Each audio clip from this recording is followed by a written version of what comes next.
Daniel Sports Central, we go over our 2022 college football predictions for the Washington State Cougars, team that went 7-6 overall in the 2021 season. By all this team being 2022 and whether or not Washington State will improve going into next season is what we'll be going over here today. We'll be analyzing this team and predict their schedule game by game in this video. Starting out with their team trends, Washington State 7-6 last season. They were 3-3 in their first 6 games, 4-3 in their last 7. So not a bad season for the Cougars. This is a team that, of course, started the season 1-3. So I think most people wrote off the Cougars going into October, considering it was a tough start for this team. But they weren't a bad team last season. I mean, getting up to 7 wins is something that a lot of teams didn't do last season. And of course, I mean, their September wasn't an easy month either. They played Utah State in week 1. Of course, that was a winnable matchup. They lost that game by 3. They beat California 21-6. That started off October. But if you look at September, they also lost to USC 45-14. Lost to Utah on the road. Turns out Utah was a really good football team last season.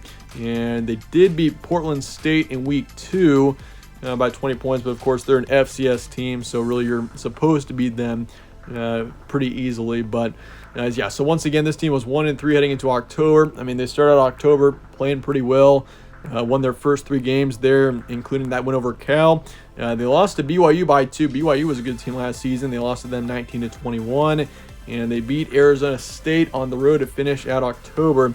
In November, of course, only played 3 games. Played Oregon, Arizona, and Washington. Went 2-1 in those 3 games. They did lose to Oregon by a couple of touchdowns, but they beat Arizona and they beat Washington 40-13. They played Central Michigan in the Sun Bowl. Took a loss there by 3 in a game that was certainly very winnable, I think, for the Cougars, but in the end, couldn't quite pull it out in the end. So the record was 7-6 for Washington State last season. But looking forward to 2022 now, your roster proof going into next year. Jayden DeLore, of course, transferring out, which is a pretty big storyline. He is headed off to Arizona, so he is staying in the Pac-12, even though he is swapping divisions. And he's a quarterback that, I mean, last season his stats were, I mean, overall pretty good. I mean, they weren't outstanding by any means. He's not a major standout quarterback, but certainly, I mean, there's improvement there from what we saw from 2020 versus 2021. But yeah, he threw for 2,800 yards as well as 23 touchdowns and 9 picks. So, I mean, not a terrible touchdown interception ratio. Also had a 63% completion rate, but of course, I mean, there's a heavy weight on his passing stats because he really is not too much of a dual threat quarterback. So not a bad season for Jayden DeLore. Of course, he had Jarrett Garantano, the Tennessee transfer quarterback who played barely last season. He just was not very impressive when he played. 300 yards, 1 touchdown, 3 picks.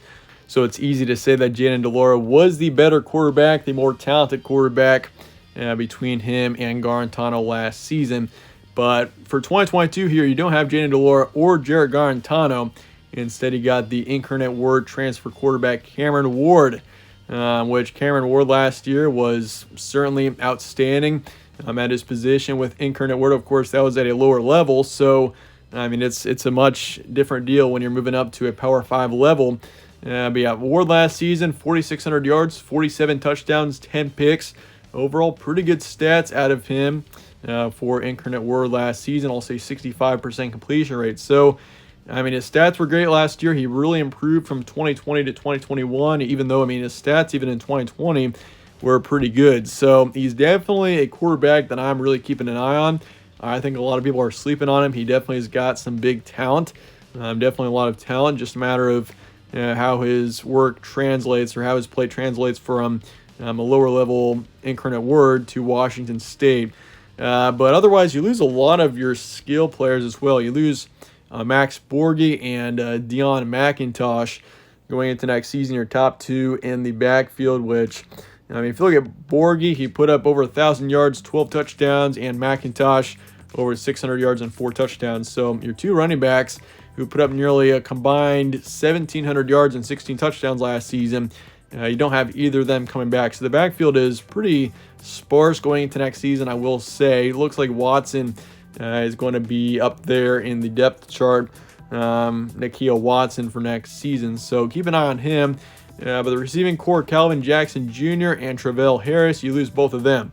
So your top 2 in the wideouts, you do lose both of them combined for over 1,900 yards last season. So I mean, that's certainly something to to keep an eye on, as well as 17 touchdowns. So receiving core loses a couple of big names, and also, but you do return your third in Dazon Stribling. So you do return him and put up nearly 500 yards, 5 touchdowns. So overall, the receiving core, you lose your top two, but you bring in your third, or you keep your third, which is certainly a good thing. And I'm not too concerned about the receiving core. There's some depth in there. So I'm not too concerned. It's just the backfield. I am concerned about the backfield and how that's going to be going to next season. And of course, Cameron Ward coming in. A couple of question marks about him, but I'm overall not too concerned. I think he's going to do a pretty good job at the quarterback position. So you lose one on the offensive line, you lose one linebacker, 3 in the secondary. So defensively, you lose 4 starters, but nothing too insane. The secondary will be a bit younger next season. The offensive line overall looks pretty good. So brings up the question, chances at improvement in 2022. Will this team get above 7 wins in 2022? I think there's a chance. I think this team definitely has got some potential here, but it's certainly a big, it's how Cameron Ward does, honestly. He's going to have a huge impact and a huge influence on how this team does next season. So if he plays well, I expect this team to be a 7-9 win team potentially. But if not so much, probably below that. Looking at transfer portal and recruiting going into next season, Zariah Beeson. Of course, you bring him in, a receiver from Oregon State. You also bring in Cam Lampkin, defensive back from Utah State. You lose your kicker, Andrew Boyle. So, of course, the kicking situation could be a question mark going into next season. Joey Hobart, receiver, is in the transfer portal. You also lose Willie Taylor III off to Eastern Kentucky, edge rusher. And, of course, Jaden Delores off to Arizona. You also bring in Jordan Lee and Nusi Milani. Keep an eye on Milani. He's going to have an impact on this team next season. He's coming in from Virginia. And, of course, Jordan Lee, safety from Nevada. Otherwise, Deion Henley, linebacker, he's coming in from Nevada. And you also bring in, of course, Cameron Ward, the Incarnate Word quarterback. You lose a few players here. Beresford, offensive tackle, multiple players from the offensive line here, 4 of them to be exact. And Jibril, safeties in the transfer portal, and Nicholas Sheets, edge rusher, is in the transfer portal as well. Recruiting-wise, not terrible. 60th in the nation, 8th in the Pac-12. So nothing too outstanding in recruiting. You got no 4 stars coming in, but 23 stars. So nothing too just outstanding from the transfer portal or recruiting. Really, the only big note is the transfer portal is Milani coming in from Virginia. Also, your 2 transfer or quarterbacks that have been, of course, Jaden Delore transferring out and then Ward coming in. But your schedule now going to next season, you got Idaho in week 1, followed by a trip to Wisconsin in week 2. That Wisconsin game is going to be huge, going on the road there. It's a pretty good opportunity, but then again, it's definitely going to be a tougher matchup.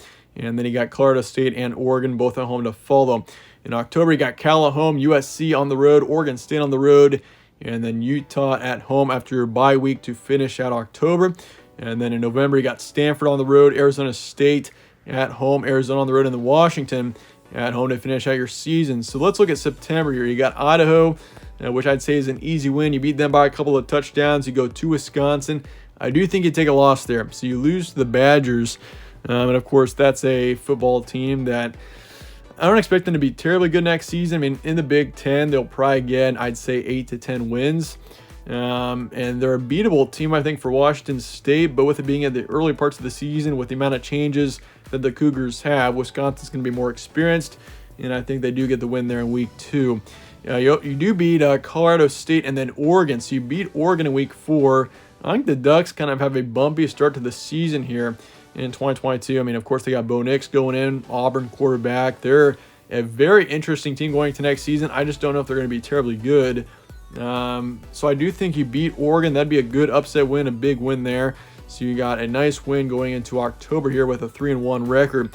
You got Cal at home. You beat them by a couple of touchdowns. Then you lose your next 3 games. You lose to USC on the road. USC is going to be good next year. I could see them 7, 8+ wins. Oregon State on the road. I mean, Beavers are a beatable team, but coming off of a tough USC loss, I think you lose that one too. And then Utah at home. The Utes, really good team next season. I could honestly, if there's going to be a Pac-12 team that will be in the playoff next year, it's going to be Utah. So you lose to them at home, even though potentially it can pose as an upset there. but I do think you take a loss there. So you're 4-4 heading into November. Got to win 2 of your last 4 to make it to a bowl game. I definitely think you do so. But you do lose to Stanford on the road. Probably a game that you could definitely win. Probably the most winnable there out of those 4 losses.